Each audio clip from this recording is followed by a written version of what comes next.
when you go to America, you meet wonderful people. Everywhere you go, you'll meet very friendly people who will give you half of their lunch any day of the week. The only problem is they don't have a chance to get more information. They don't get a chance to travel. They don't get a chance to see the rest of the world. They are somewhat isolationist by choice or by money. And so I came to Russia every single time I was asked and learned more and more and more and became more interested in what makes you all tick. And the one time I came to Russia, it was a perfect disaster. I take this very seriously. The only thing I don't take seriously in my life is me. I take an audience very seriously. I don't want you to riot, I don't want you to be bored, and I don't want to disappoint you.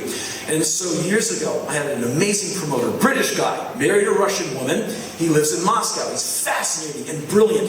And he used to put on band shows for me. And he called me once. He said, have an idea. How about you come to Moscow and you do 2 speaking dates without your band? And I said, how do you think that's going to go? I mean, what is the level of English being spoken in Moscow? In that, how many people can you get to be interested to sit and listen to me talk? And he said, who knows? The only way we'll know is if we try it. And I really like this guy because he's always a little dangerous. He didn't sugarcoat. Oh, it'll be fine, Henry. You'll be greeted with like people throwing flowers on stage and lots of hugs. I said, I don't know, man. But if you're up for it, I am. And I like that truth. So I said, another excuse to go to Russia. I'm in. And so I get there, and I said, so how does this work? And he said, I booked this amazing auditorium, and I have a translator. You're going to speak, Peter is going to translate. I said, okay, so it's the first of 2 shows. I get to the venue early.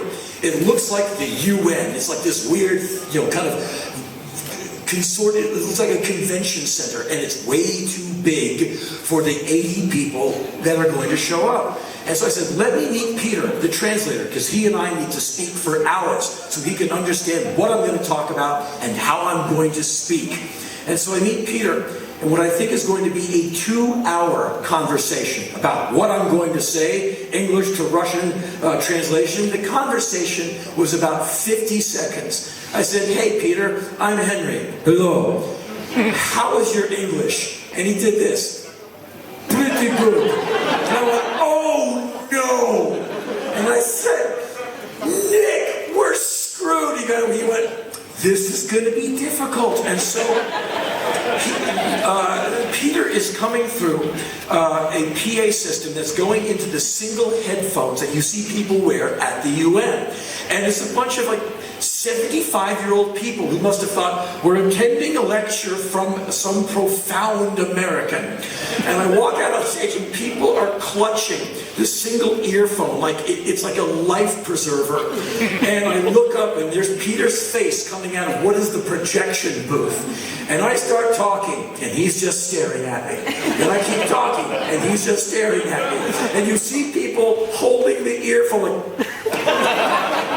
It's not working. It is. He's just not saying anything.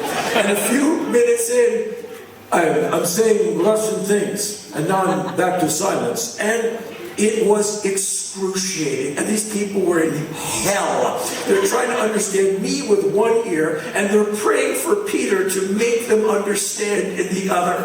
And as the show went on, it was miserable. Minutes passed like hours. I was hot in my clothes. I was sweating. I felt so bad for wasting these people's time. And we had to do it 2 nights. And I get off stage and I have no memory of what I said to any of those people. So I'm just sitting there burning hot with disappointment and shame. And so I said, well, that's it. I got off stage and people were like, I'm just glad it's over, I can leave now.